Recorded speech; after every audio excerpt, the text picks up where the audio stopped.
Okay, hopefully I am not upside down. Just wait for some people to jump on.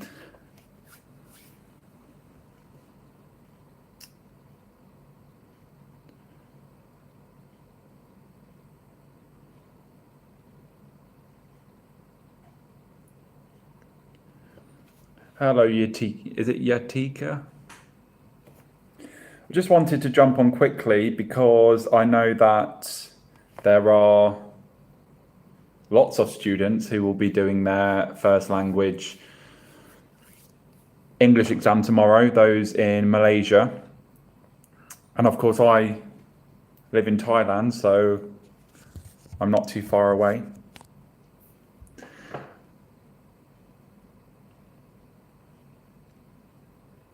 So I just thought I'd hop on and see if anyone has any burning questions before their exam tomorrow.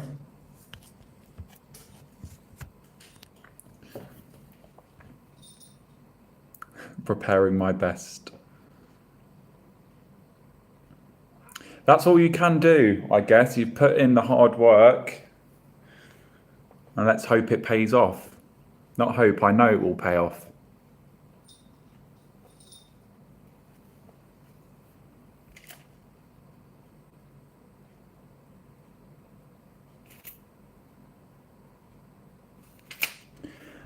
Hi, sir, for an interview essay.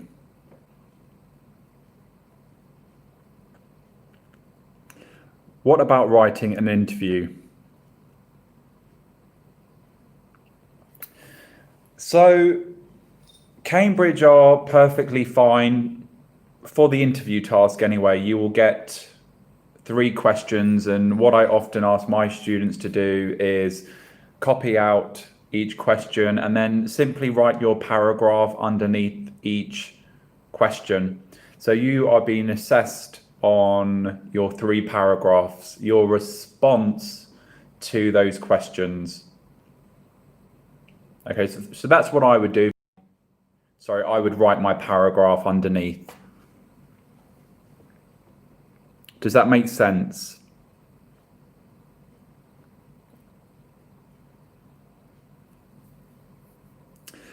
Are formats for directed writing important? Yes, they are important because each directing writing task has a different format. Can you repeat the point again? I'm sorry. So if you are given an interview task, you will get 3 questions. And what I advise my students to do, just to keep them focused, is to start with the first question, copy that out, and you are being assessed on your response. So you should have 3 equal sized paragraphs, and it's the paragraphs that you are being assessed on. So your responses to the questions. With the interview, I think it's quite challenging because you have to, well, all of the directed writing tasks, there's an element of assuming the role of a particular character. However, not so much, I guess, with newspaper report writing, but certainly if you are doing an interview task, you need to write as that person. So you need to understand the character, you need to use suitable vocabulary, suitable stylistic choices that character would use.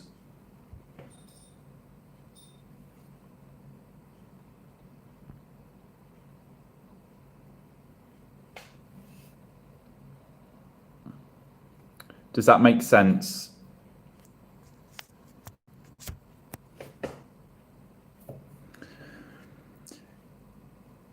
Hello, Nick. Could you give a brief overview of the formats for the seven different text types? I can. It might make the video terribly lengthy. So obviously, let's start with a journal. So with the journal writing, you need to really have that kind of reflective tone. You are describing your experience. You would expect to find lots of emotive language usually. Sorry, I keep cutting out. But certainly for a journal, you would still have those sort of 3 paragraphs. Of course, it's first person. You can have those kind of informal features that you might expect to find in journal writing. We still want to aim for standard English, but you can have that kind of, I guess, chatty style to it. For an article, it really depends. In terms of presentational features, you would have some sort of catchy headline. You would have subheadings maybe to divide your information up. You would have maybe bullet points. With the article, it really depends on what the purpose is. So is it asking you to write a persuasive piece or is it asking you to write a more informative piece? If it's a persuasive piece, then of course you need to look at using persuasive language features.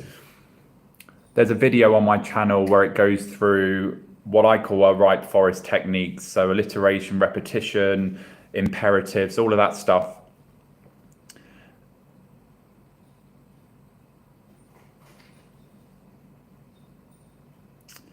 Is there a specific format that is required? No, there is not a format.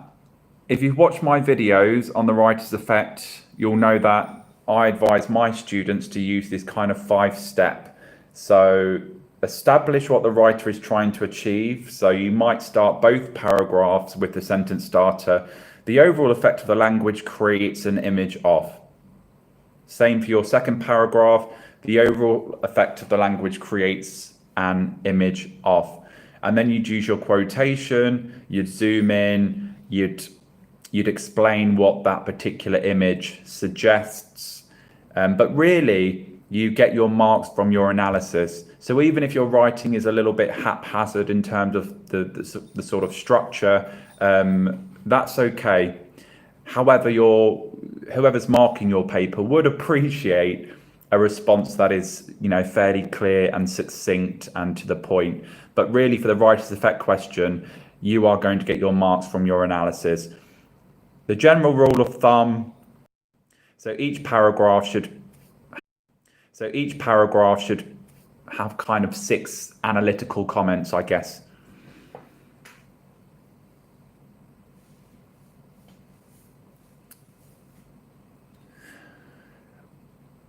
Sorry, I was going through the text types. Article writing, it really depends on what the purpose is. If you are being asked to write an informative article, then your language may well be far more formal than if you were to write a persuasive piece for your peers at school.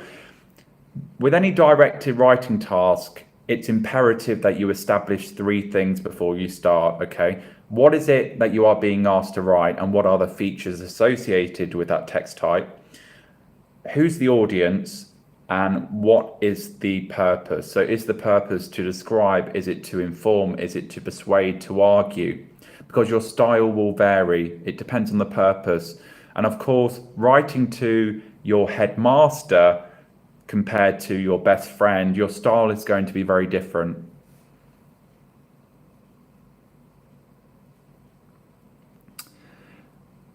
Newspaper sort of report. So if you get a newspaper report task, no doubt it will ask you to report on something quite big happening. You might have quite a catchy title. Remember, you need to establish the who, what, where, when and why in the opening. It would be a sort of fairly formal piece of writing. You would have direct speech, interviews, sort of reported speech as well.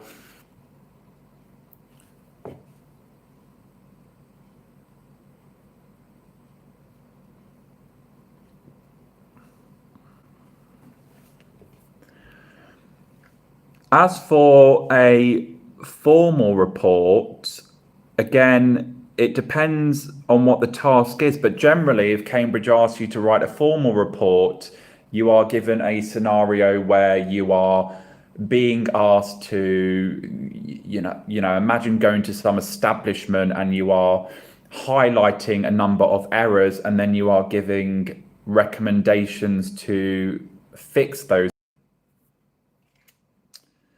As for letter writing, again, it really depends on the audience and purpose. It may be a formal letter, it may be an informal letter. If it is an my teachers keep telling me to write in order. Yes, you can use your highlighter. My teacher keeps telling me to write in order. What do you mean by that?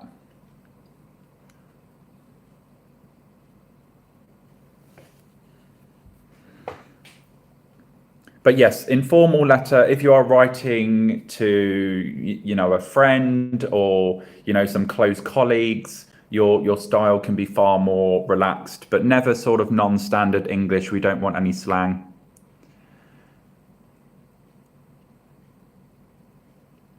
Okay, I want to discuss the I've got a few questions about summary writing. To get to that top band, okay, if you want 15 out of 15, you should not be writing about ideas in a sort of chronological order. Reason being that if you write about your ideas in order, you will end up repeating yourself. The texts are chosen specifically to encourage you or force you to what we call synthesize. So hopefully your teachers have taught you about the importance of synthesizing information, but synthesizing ideas essentially means grouping similar ideas together.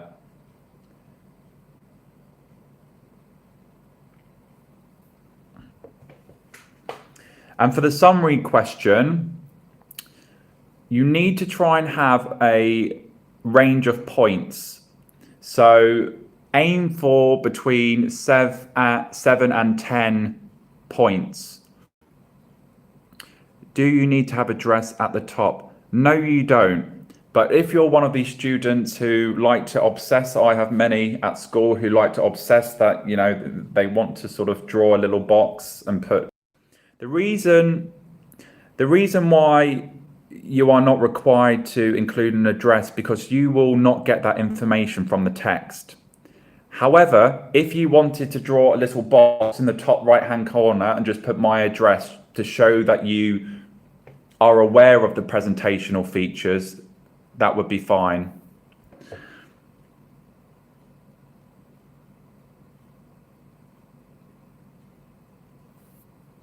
I've got lots of students from my school, which is quite interesting. I need to explain to my teacher who's been teaching for years about writing in order. You can, random email, you can get a decent mark. However, you should be numbering your points. So once you've highlighted all of your evidence, you should number them. So on your page, it should be, 1, 2, 3, 4, 5, 6.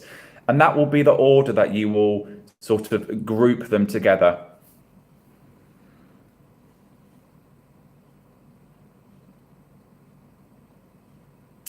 You're welcome.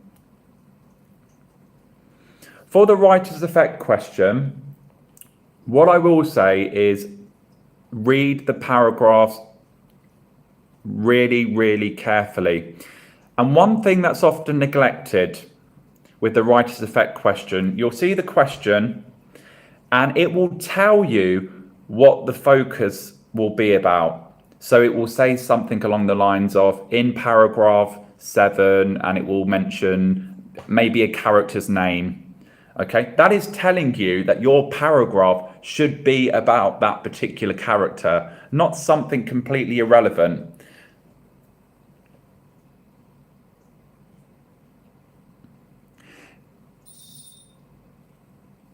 Yep, try and use sort of minimal dialogue because it turns into a bit of a script.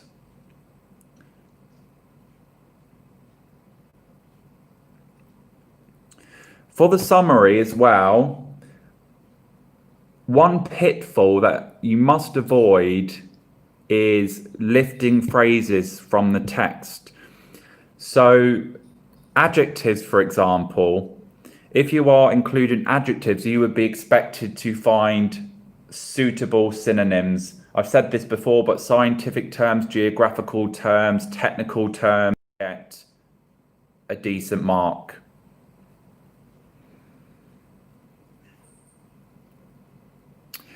You can write a date. I mean, I can't envision you losing marks. Again, you wouldn't get that information from the text really. If you were given a date, then I would be inclined to say yes.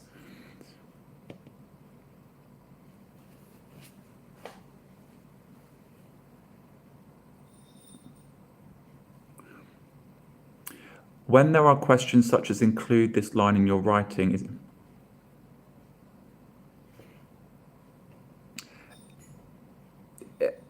regarding, so this is a paper 2 question.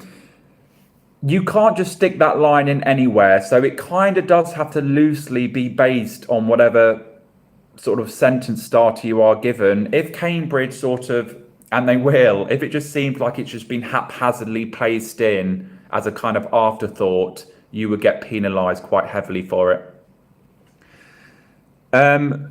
Something about presentational features. I would give a title for newspaper articles and articles, etc.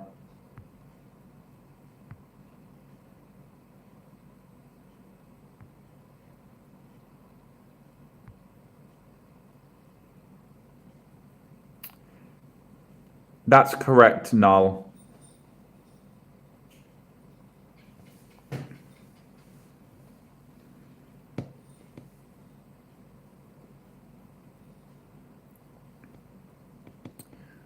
I don't actually teach paper 2 because my students, in lieu of paper 2, they do the coursework component.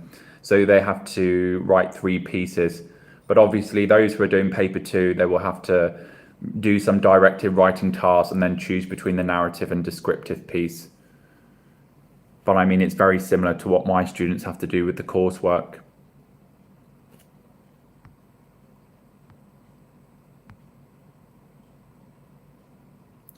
Would you suggest to write the format for the letters, or can we straight away? I would, if you mean, should there be some sort of suitable introduction?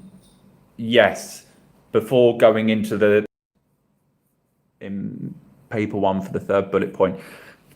Invariably, most students that I've taught over the years, and indeed no doubt students from all around the world, they do tend to struggle with the last bullet point, because as I'm sure you're aware, it's often quite difficult to find 5 explicit ideas. So you need to take the whole text into account really, and you need to make suitable inferences. Okay, so the directed writing task is not about necessarily making things up, but it's making suitable inferences that come from information in the text. But actually you should be making suitable inferences for, even when you've found your explicit ideas, you should be rewording them and developing them appropriately. So it's not just a task of, here are my 5 quotes I'm going to reword. It's reword and then develop. That's really quite important if you're to get the high marks.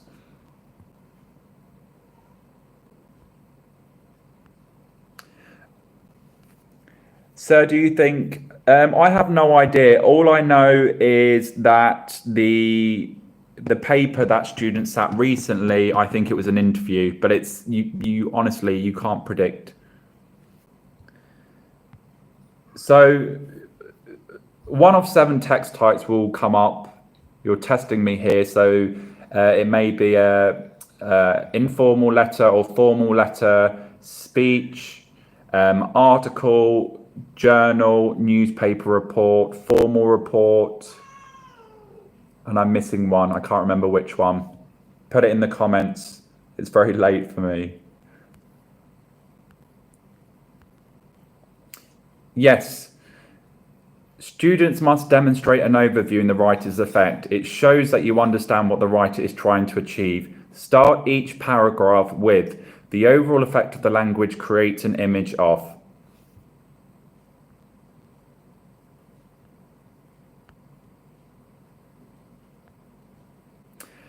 When you were a student, this is Nana, I know Nana very well. Did you have a favorite technique of improving your writing?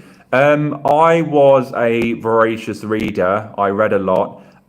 Sorry, I don't know if that cut out. I used to read Goosebumps books when I was in sort of year seven. They were my thing. And then I moved on to Stephen King books.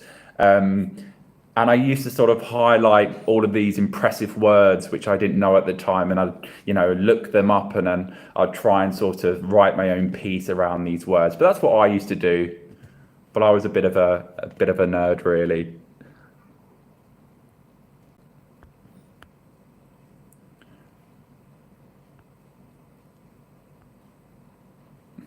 Do you think they will lower the grade threshold?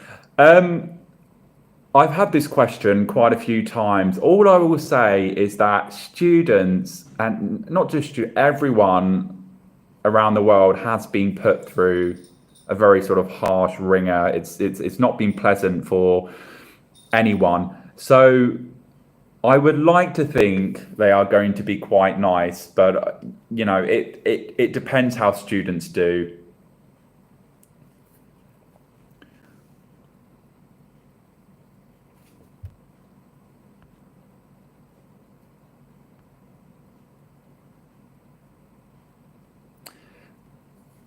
Checkpoints are still operating at some schools, I believe. On what basis do they grade us in the narrative? I mean, a climate should be effective. So your narratives will be based on two things: your content, obviously. So yes, you do need, an engaging story, but also your style and accuracy. So really think carefully about the sort of sentence structures that you use, your use of imagery, dialogue, characterization, setting, etc.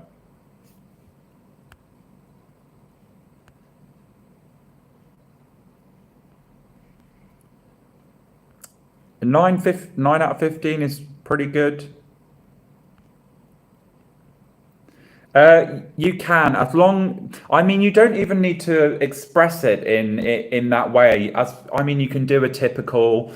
It's clear to see that through the writer's use of language, he is trying to. You could have like a little summative comment at the end of your paragraph. There really is no sort of prescribed structure that you should follow. The reason why I advise my students to sort of follow these things, such as using quotations and then zooming in.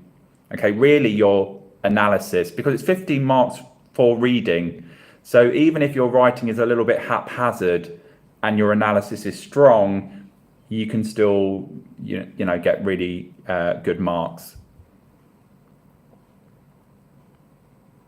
Is it possible to get an A star without reading books? I have many friends who got an A star for English and they hated reading. It will help. How long did it take you to read a book? I used to read about 3 books a week when I was younger. Take you to read a book. I used to read about 3 books a week when I was younger, but they were small.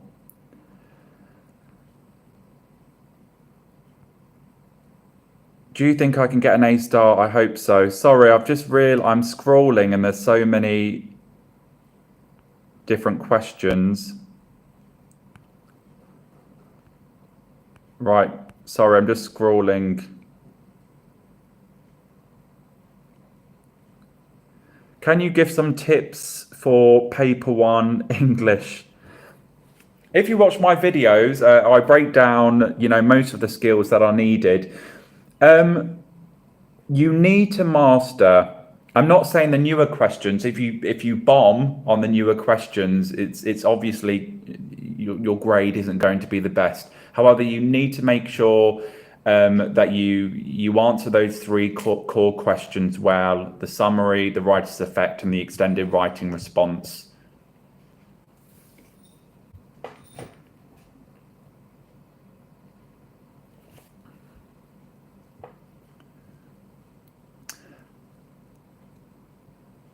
Not sure what you mean by that, Habib, but the general rule of thumb is, okay, there is a suggested word count. So I think the writer's effect is 200 to 300 words.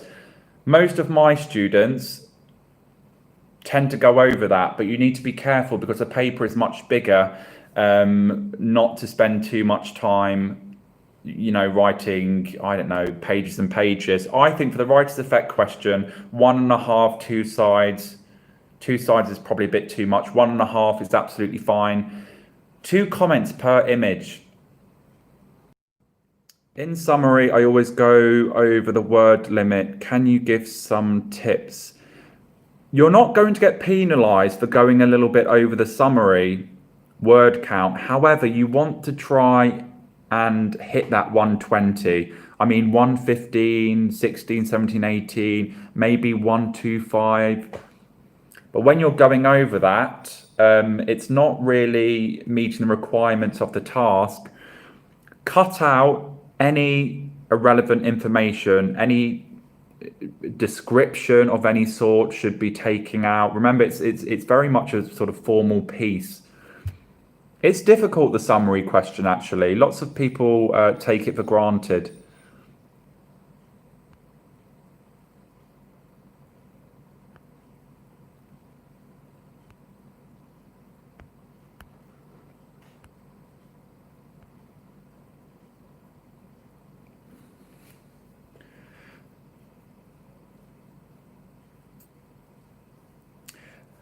Kaylee, Ashley, any tips for the comprehension questions? Just read the text carefully, particularly the question where it asks you to find an appropriate synonym for an idea that's expressed. That's tricky. And I've had some of my Set 1 students waste a lot of time on that.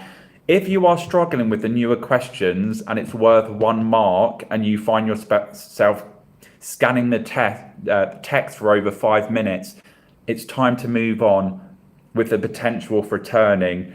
Don't waste precious time if you cannot find a synonym for an idea that Cambridge has put in the paper.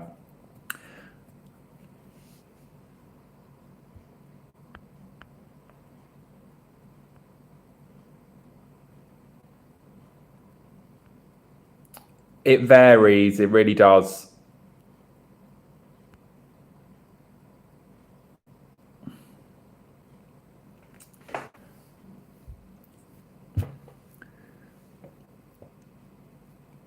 My students have managed to complete the comprehension part in 30 minutes before, but it really depends.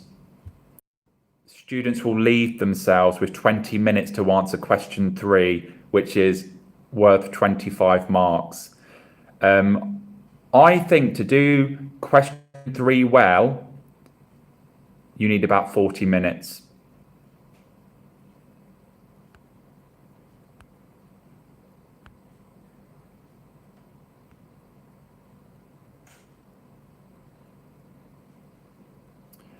Random email, I'm quite impressed, actually.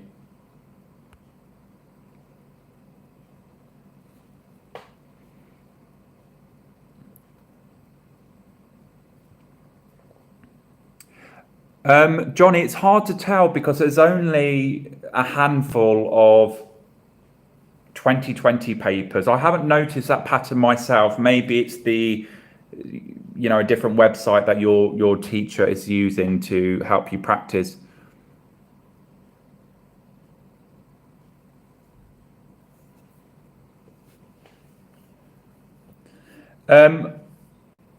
I personally would spend about, again, this is not sort of, don't take my word for gospel. This is what works with my students, but they spend usually about 20 minutes or so on the summary, about 35 minutes on the writer's effect, and about 45 minutes on the question 3, and then they divide the time with the other questions.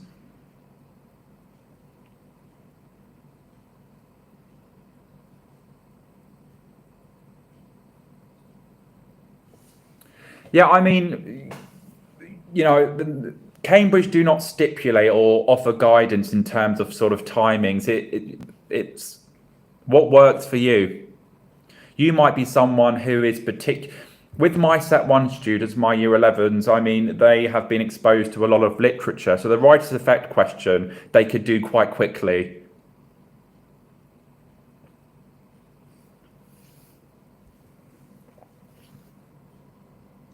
Sorry, I'm not ignoring anyone, but any tips for a magazine article? It depends on the purpose. Adopt a suitable voice. If it's, a persuasive article, make use to create that kind of warmth to your voice. Catchy headlines, subheadings, etc.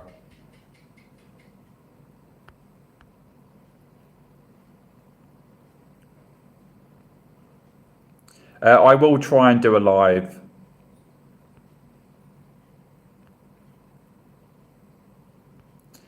Random email, there are plenty of videos where I go through the directed writing types. I'm currently doing videos breaking down each text type, which obviously will not be very useful for you if you have your exam tomorrow. Deadly Eason, I am reading. I'm having to sort of scroll, but thanks for the support.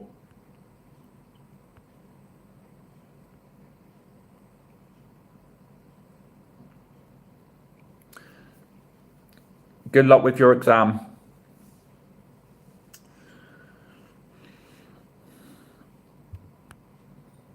What strategies would I use if I'm targeting for an A star or an A?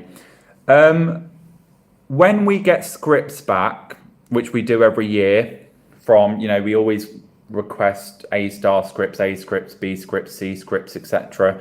The sort of A star scripts, their writer's effect question is always pretty insightful.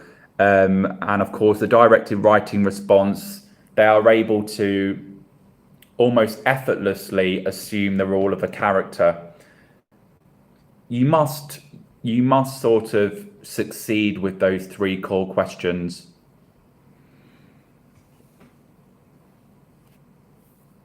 How do I do last minute revision before entering the exam hall? You probably shouldn't do that.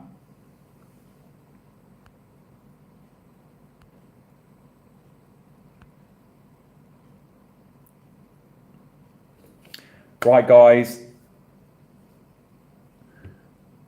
I will say my goodbyes now. I just wanted to jump on here briefly just to wish those taking their exams in Malaysia the best of luck.